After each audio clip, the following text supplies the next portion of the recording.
St. John, New Brunswick, a port city on the Bay of Fundy, the hub of Atlantic Canada, home to the highest tides in the world, and some say a sea monster known to the locals as Ug Wug. My name is Julia Wright, and I am a researcher of the unknown and a CBC reporter as well, and host. Well, according to legend, in some of the primary source documents that we've been able to find, the name Ug Wug is an Inuit word that means friendly animal. At least that's what the people who wrote the story said. However, if you do your own research into this, there's no evidence to suggest that this is actually an indigenous word. It seems to just be these nonsense syllables, which have been kind of purported to be an Inuit language that means friendly animal. That's what they say that it means. These rushing waters, filled with deadly currents and whirlpools, are known as the Reversing Falls. They are said to be the home of Ug Wug, a sea monster reportedly 30 meters long, half seal and half salmon, fierce glowing red eyes, and a tremendous appetite. Well, I first became aware of the Ug Wug in this undated manuscript that I found at the St. John Free Public Library. And it was a typewritten manuscript. I found it in one of the vertical files there.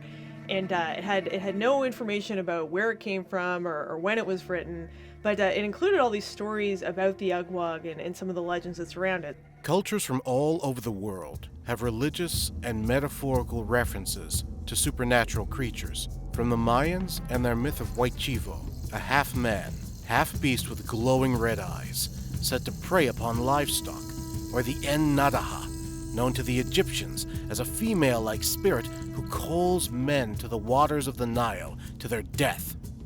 Perhaps some of the most noteworthy examples are spread across the indigenous peoples of North America. Each community holds its own accounting of supernatural creatures and lore. Many are very similar, such as stories of the Sasquatch, skinwalkers, or even giants.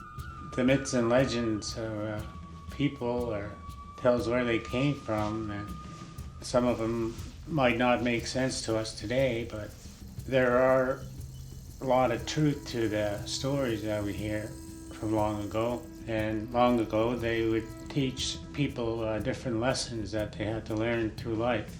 They would also keep everyone entertained in the fire at night. A lot of the Glutskab stories are people would sing the stories. That's how fluent in the language they were. So it helps in not only the telling of the story, but it helps in their language, and I guess it gives people a sense of where they came from and who they are. Although there is no physical proof of such a creature, it does not stop rumors of its existence. Well, the origins of the Ug Wug are really kind of murky as Reversing Falls, you might say. The legend of Ug Wug goes all the way back to the time of Champlain, so that would be like the 17th century or even before that. Now, I wasn't able to independently verify this, and what I found is that most of the references that I could date to the Ug Wug go back to like the 1950s, where I think the legend came from. There was this gentleman named J.M. Robinson who ran the Reversing Falls Tourist Bureau and restaurant back in the 1950s. He was kind of a storyteller, he was a very creative guy, and it seems to me that around that time, in the 50s and 60s, was when J.M. Robinson, I think, promoted that early legend and commissioned the drawing of the Ug Wug that I was able to sort of find and that hung on the wall in the Tourist Bureau for a while. Others claim Ug Wug is the same creature that inhabits another body of water in New Brunswick, Lake Utopia. In the depths of these frigid and deep waters, another monstrous legend is known to lurk, known to local residents as Old Ned, and sightings of this Lake Utopia monster date back to the 1800s. Okay, so Old Ned is the sea monster who lives in Lake Utopia. And Old Ned has been sighted for like 200 years. There are all kinds of legends surrounding this. It's almost like a mass of tentacles, and some people say it looks like eels that are all like balled up together. Anyway, legends of this have been circulating since the old days of paper milling on Lake Utopia. Some have even proposed a vast labyrinth of tunnels and caves that connect Lake Utopia to the Reversing Falls and the Bay of Fundy. And where the Ug Wug comes into this story is that there is a theory that Old Ned is actually a sea monster from the Bay of Fundy that made its way into Lake Utopia through underground caverns. So Dorothy Dearborn talks about this in her book about sea monsters and actually suggests that Old Ned is a sea monster who somehow got lost or made its way into Lake Utopia. So it could be a form of Ug Wug, actually. We really don't know. These rumors are fueled by reports of people entering the waters of Lake Utopia only to be found drowned in the reversing falls. Apparently, a scuba diver went down to the riverbed in Reversing Falls, and he dove down about 100 meters, and whatever he saw down there scared him so much that when he came to the surface, his hair, which had previously been jet black, was bright white, and he never talked about what he saw or what terrified him so much. I mean, people theorize that he may have seen the bodies of dead people who drowned in the falls, but the other theory is that he saw the Ug Wug. He never talked about it, and he died not long afterward. On the east side of St. John, there's a body of water called Lawler Lake. Apparently, a diver went down into that body of water and never came out. And his body was found in Reversing Falls. So there's a theory that there are these underground networks of caves that run under the water, connecting the Kennebecasis River, connecting the Bay of Fundy, that no one has really charted or understands. So there are a lot of mysteries here. Is it possible such strange creatures could actually exist? Scientists have only documented a very small amount of the ocean depths. It is said we know more about the surface of the moon than we do our ocean's floors. Over recent years, rare and new aquatic life has washed up on beaches around the world. Monstrous-looking fish that look like aliens from a Hollywood movie. Sightings of merfolk have been rising as well. Are all of these sightings misidentification or hoaxes? Mainstream academia has long refused to entertain the idea of cryptozoology and strange phenomenon like Bigfoot or UFOs, claiming it to be pseudoscience at best. However, in the past few years, the US government has admitted to the existence of UFOs. Could a 30-meter, half-seal, half-salmon sea creature survive undetected in the Bay of Fundy? If Ug Wug were real, how has it evaded detection? Where did it come from? Well, according to legend, when the tide is out and the moon is full, and when the shad run through Reversing Falls into the river, that is when the Ug Wug appears. But there's a key part of this ritual to summon this mythological beast, and it involves a quart of moonshine that you're supposed to bring with you. And if you ask me, the quart of moonshine is like the most important piece. If you don't have the moonshine, you're probably not going to see the Ug Wug. David D. Archibald writes, Ug Wug is still found in the lower basin below the whirlpools, and will appear during certain times of the year if one employs the following definite method. The time must be early in the spring during the shab run. The tide must be on the ebb. Remember, time and tide wait for no man. And there are two other essential ingredients. An evening full of moonlight, and a quart full of moonshine. After all necessities have been given proper attention, Ug Wug will appear. Is Ug Wug simply a story to add excitement to visiting tourists? Once displayed proudly as a mural on the wall of the Reversing Falls trading post, Ug Wug's legend has faded somewhat over the years. I'm Frances Hellier, and I lived in St. John from 1993 until 2002.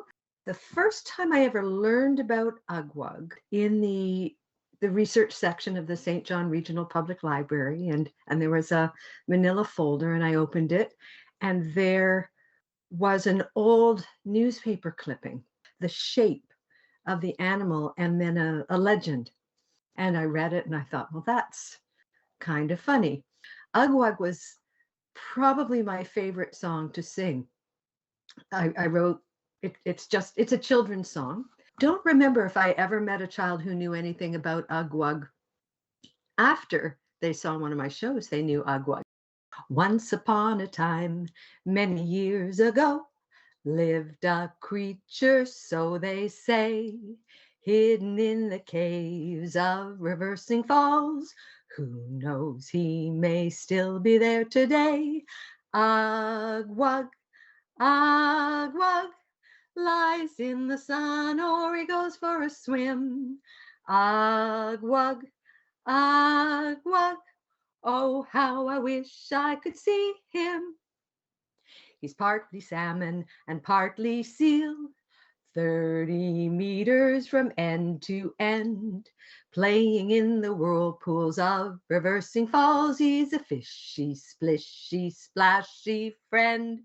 Ug Wug, Ug Wug, lies in the sun or he goes for a swim. Ug Wug, Ug Wug, oh, how I wish I could see him. Oh, how I wish I could see him. Shamcook, New Brunswick, 2022. The legend of Ug Wug is having new life breathed into it. Drawn to its studio's owner, producer, and director, Brian Finley, along with his son, Evan Finley, have been filming a fictional television series inspired by Ug Wug. Their series is about a little girl named Ariel, played by Brian's 8-year-old daughter, who discovers Ug Wug while on a summer vacation with her mother, Chris Ann. The name of the show is called The Ug Wug. It's about a little girl named Ariel walking across a beach looking for treasures that got washed up onto the shore. And she stumbles upon this legendary sea creature called Ug Wug. And then later on they become friends.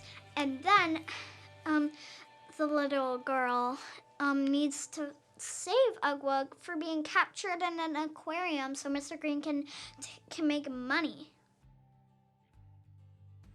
She is very friendly, and she has the head of a seal, body of a salmon, tail of a mermaid, and ears of a dog, like a chocolate lab. No, but I may have, because I've seen pictures on Google of sea creatures, and there's live ones. It could be a sea creature, it could be like a rock, or it could just be a whale fin or something. I don't know. Yes, I am very excited, and I didn't really expect it to actually be a thing. Like, I was just sitting on the couch one day, and my dad just came in and told me that our show actually was gonna be a thing. So, yay. This series is the first of its kind to be filmed in New Brunswick, and although production resources are limited, state-of-the-art visual effect techniques and tools are being used to bring Ug Wug to life. Brian Finley explains. So I grew up right here in the St. John and surrounding area, and I've always been into things like Bigfoot and UFO and strange supernatural cryptid creatures, but not once did I ever hear of anything called the Ug Wug, or every time I drove over the Reversing Falls, know that there was a 30-meter long sea monster living right underneath the bridge. I had no idea about any of this until we went researching for a new documentary project. I came across the article, the CBC article, written by Julia Wright, and my imagination was just overtaken with ideas. And within a night, I came up with the whole story for Ug Wug, designed it to be my daughter's show, so she would play the main character, Ariel. Her name is Ariel, so it's a good first-time acting gig to play yourself. And before you know it, we pitched it, it got greenlit, and we found ourselves in a position of, all of a sudden, we have to produce, for the first time ever in New Brunswick, a TV show that features a CGI animated creature with live action actors. No problem, we got this. So to make a show like Ug Wug, where you're dealing with a CGI character, you're dealing with live action actors, and you're dealing with settings that are mostly involving natural lighting sources and that type of thing, you've got to really kind of figure out how to make it look good without having the big budget of Hollywood. And believe me, we did not have a big budget for this production. One of our biggest problems in the beginning was how long it took to render a single frame of Ug Wug. In the beginning, we were at 4 to 7 hours. And part of that had to do with computer power. Part of it had to do with the way the fur was initially set up. And it took us months of problem solving and sending the model back to artists to have them rework things. And it took a very special sponsor to come on board and help double our computer processing power. And because of that, that is what really helped us get Ug Wug to the finish line. And we're very grateful. Now, just because Ug Wug was a micro budget production, that's independent film speak for we didn't have a lot of money, doesn't mean we weren't using technology that is used on some of Hollywood's biggest films. We were using 3D animation software. We were taking live action shots and doing 3D camera tracking so that we could place Ug Wug correctly within the scene. Now, on the flip side of that, we were also using low-end technology.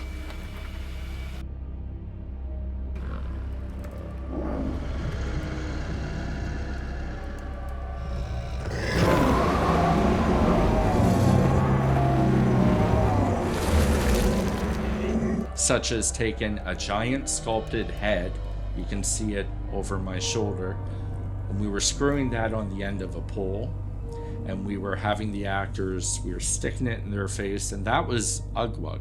That's all they had to act with, which makes acting so much harder because this green paper mache head is not emoting back to you. But we were so lucky to have the head sculpted by Melissa Kennedy, one of my favorite New Brunswick sculptors, by the way. Check her out. She did a small one for us as a proof of concept, then this great big giant one. And because of that, we were able to have this physical representation of this giant sea monster and where it's going to be in the space for eye lines and, you know, that type of thing. So it worked out quite well. So one of our actors, comedian James Mullinger, who is a very proud St. John resident, Rossay resident, depending on which side of what border you're on, he has a great bit about it. But I wrote Ug Wug with a character named Mr. Green in mind for James Mullinger way before I had even asked him if he would be willing to take on the role. And part of it had to do with I knew the energy that James gave off on stage.